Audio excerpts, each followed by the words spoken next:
He's online as well, and J-Man happy with a pulse bomb. It's tough for Svift to come into this, but they have almost all their ultimates.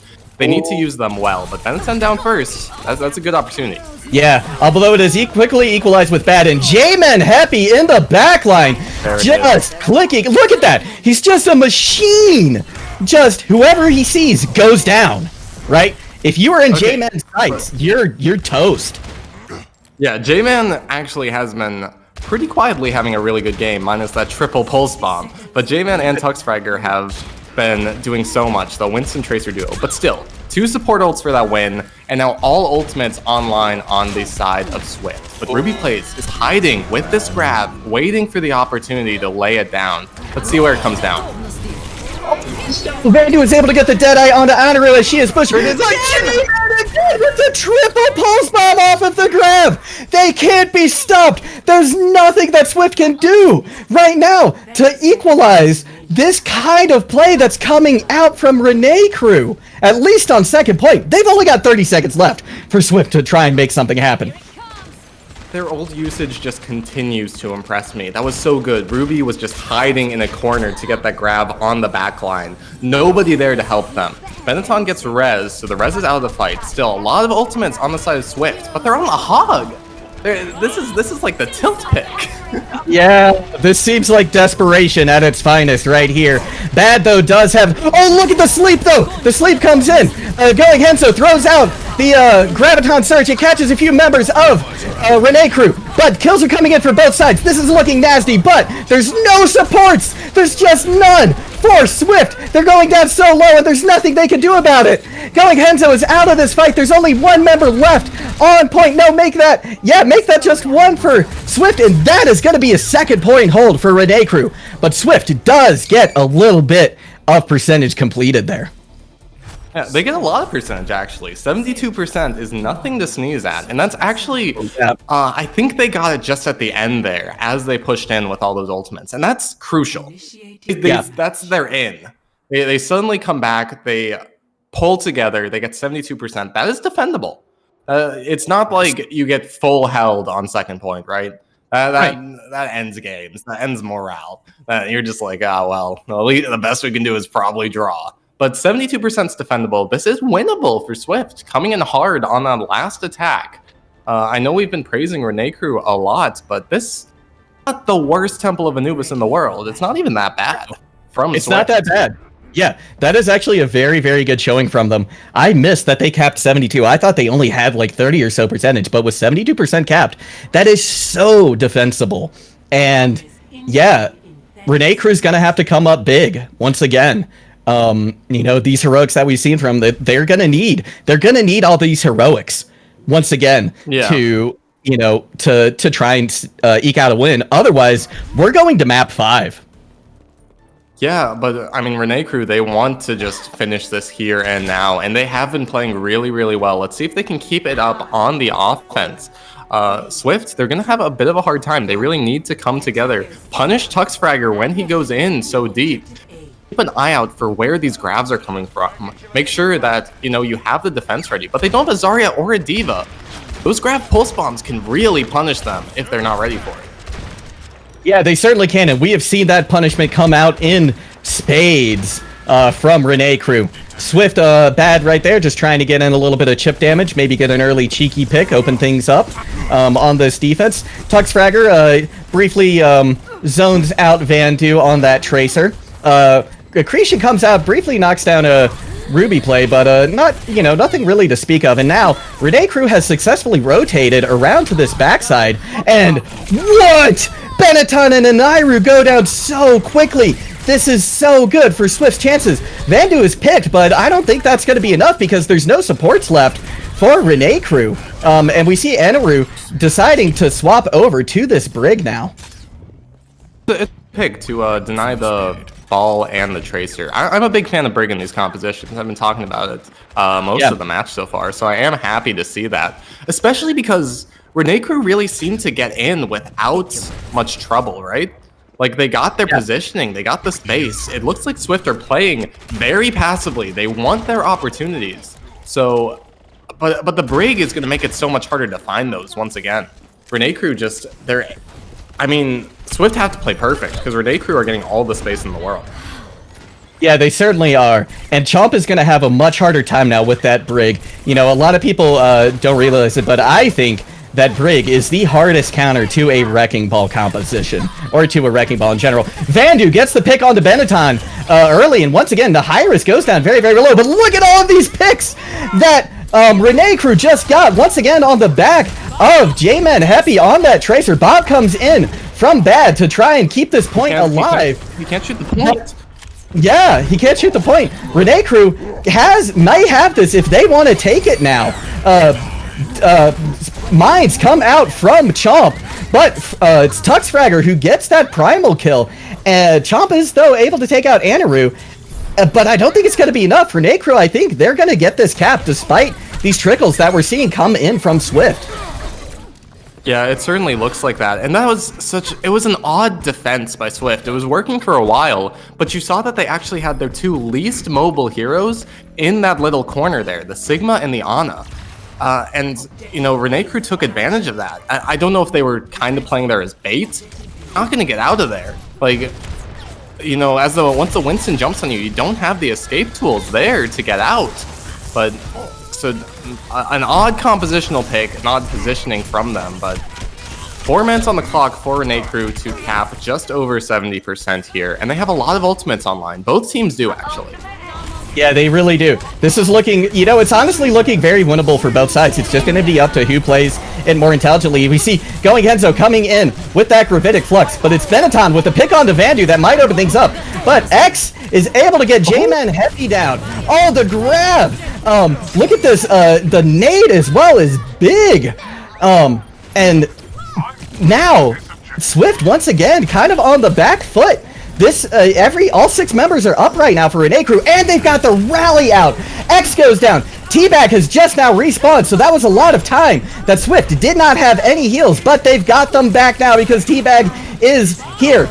And X just respawned as well.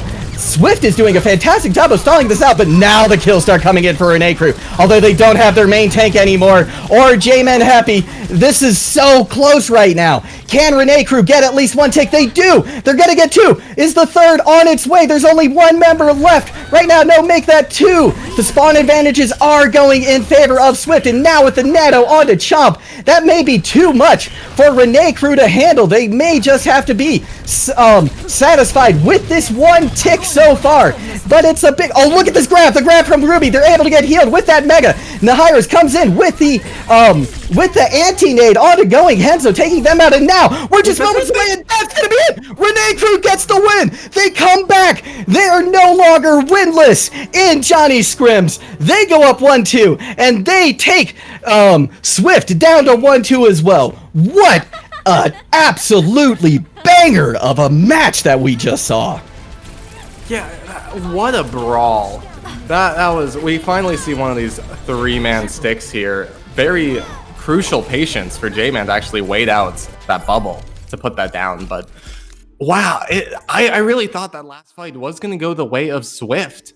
Me too. It was good target call coming in from Renai Crew to actually, you know, take down the supports. I think that was really crucial, as well as having the Brig alive for most of that fight. You know, the Brig standing on point is going to do so much more than the Ana or the Mercy. It's harder for them to get value on the side of Swift. And I remember seeing, I believe it was X69 on that Ana trying to get in from the side and just getting punished every time he poked his head out, trying to get some healing in.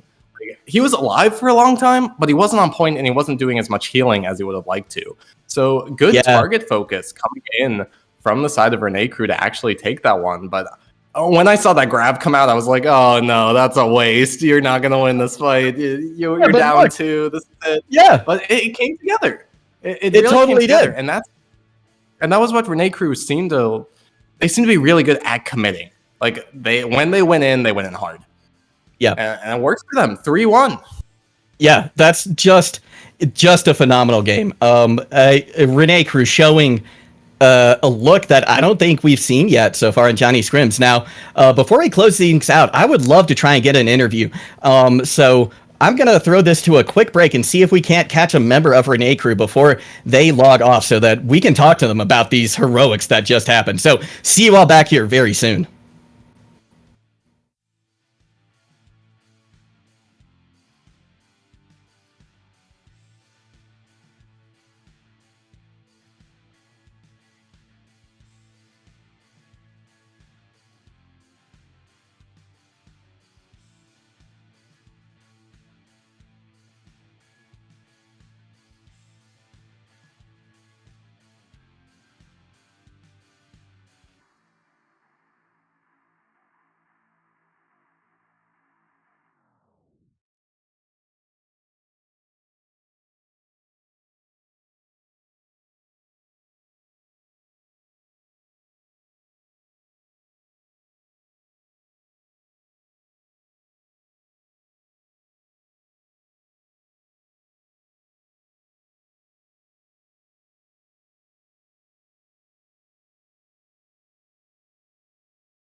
Hello, everybody, and we are back with a double-header interview.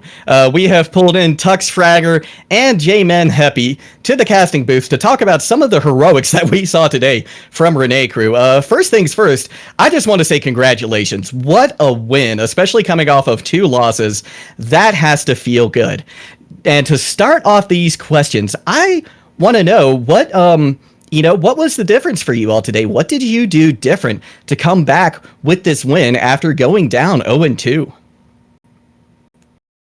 I mean, I would say it was really close today. I mean, you could really see on Jip it was super tight. Like the fights there, like we were so hyped and like it was just so close.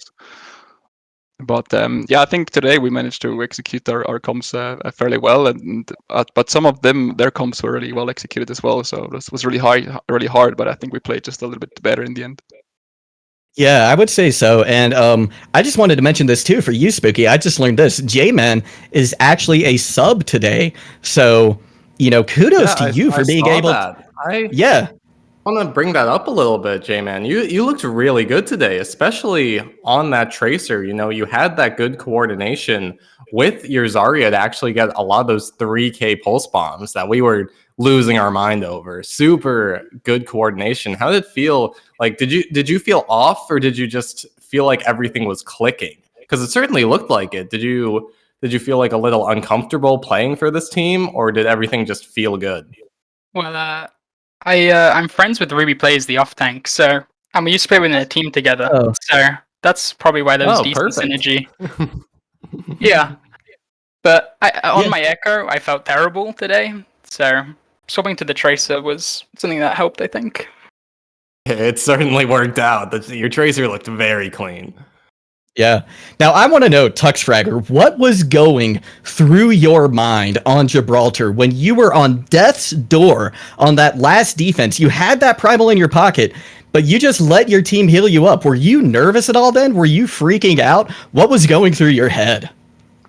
Yeah, I mean, that was just super tight. I mean, it's one of those situations where you're gonna make a decision, but you can't really be sure in the moment whether it's gonna be the right thing, and you kind of have to take risks and kind of just trust your instincts. And I mean, I think it really came down to like trusting my team, because I knew early, like, okay, I have to touch, and we're not many there. And after a while, I thought, well, I think my team is back now, so can I leave point or not? I mean, I might see 9, but like if I don't leave point and like the shoulder's uncontested, we're still, like it's too much value for him. And I think at some point I just took a, so to say, leap of faith and trusted my team, and they held the point well, and I managed to play past the point, create space, and pressure the DPS. But it was just one of those moments where you have to make a decision, but you can't really be sure whether it's going to be the right one. Well, your instincts were certainly right there. And I do also want to give a shout out to your support line. Holy crap, they did an incredible job of keeping you up so many times today. So kudos to them as well. Yeah, I absolutely agree. I mean, also kudos to my backline. I really like to play Monkey, and I think sometimes my plays are flashy, but it also comes a lot down to just the team to supporting me so well. Like my backline is so good, our off tank is peeling so well, and then the GPS, DPS just doing the right thing. So that's really big respect to my team here. Yeah, I think we could definitely tell that you like to play the Monkey. My last question for you is, we saw a lot of really strong, Monkey compositions out of you guys. I wonder if potentially you think that your Reinhardt compositions, like, how do you feel about them? Is that something you have to work on, maybe? Or is it something you're not as comfortable on? Or is it just, your Monkey is so good that those are the comps you want to play? Like, how would you feel on, those maps like King's Row? Like, what do you think you would have done a little bit differently when the Monkey starts to not work out? Yeah, that's been a huge issue for us. And just to put it blunt, like the whole team and we feel very sad when we play right positions. I mean, you saw it on King's Row, right? Like, what can I say? But we're working at it, and we've had worse. Like there's the light at the end of the tunnel for our Ryan composition. That's good to hear. Well, before we close things out, I just want to ask you both if you want to shout out anybody on your team, anybody on the staff, anybody in the audience, anywhere tonight. I mean, I definitely want to say thanks to our great subs today. So Jay who played a really nice tracer, and it was really nice to see those really big stickies that made a big difference. But then there was also Aniro, our main support, subbing today was really great. I think we clicked fairly well. But yeah, for me, big shout out also to our coaches. They put a lot of effort into our team and give us good feedback. But then also, yeah, shout out to all the viewers and the people that support us, and also shout out to Johnny Scrims. I think it's been a really cool tournament so far. Maybe results haven't been quite on our side, but it's been pretty enjoyable and felt well organized. So shout out to that. Yeah, well, maybe this is the beginning of your guys' comeback. You know, you take this win, you carry that momentum forward because you guys look good.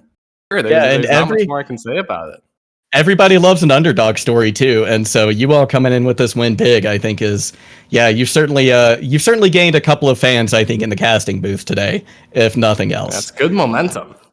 Yeah, it's great. Well, that's going to do it for us today for Johnny Scrims. Thank you for tuning in to what has been just an incredible matchup tonight. Once again, my name is Warren Jugglegod Hammond. I have been joined in the casting booth again by Spooky. So happy to be able to bring you in here, too, for Johnny Scrims for your first cast over here. Yeah, it's fun. I enjoyed it. It's great, isn't it? Yeah, they're a good group. Follow us on Twitter if you've enjoyed our cast. Follow us on. Make sure you follow Johnny Scrims as well on Twitch, and that's gonna do it for us. Thank you all so much, GGs, and see you next time.